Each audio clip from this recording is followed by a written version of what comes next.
नमस्कार सर्वांना, कशी दिसत आहे? आज साडीवर खूप दिवसांनी मिनी ब्लॉग बनवला आहे.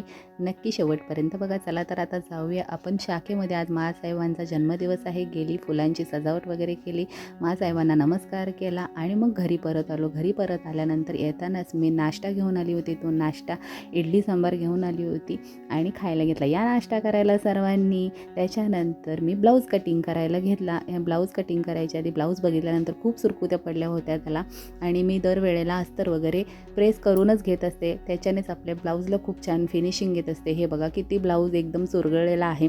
एकदम व्यवस्थित त्याला फिनिशिंग येण्यासाठी खूप छान असं प्रेस वगैरे करून प्रत्येक घडी इस्त्री करून घेऊनच मग ब्लाऊज कटिंग करून घ्यायचा. ह्या ब्लाऊज शिवणं म्हणजे इतकं सोपं काम नसतं. त्याच्यासाठी खूप मेहनत घ्यावी लागते, खूप कष्ट करावे लागतात, तरच 4 पैसे आपल्याला हातामध्ये मिळत असतात.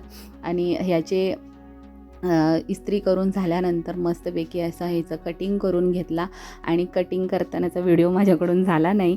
कटिंग वगैरे करून झाल्यानंतर, स्टिचिंग करून झाल्यानंतर आता तुम्ही तो व्हिडिओ पहा की छान फिनिशिंग आलेलं आहे. तुम्हाला जर माझा व्हिडिओ आवडला तर नक्की लाईक, शेअर, सबस्क्राईब करा. थँक्यू.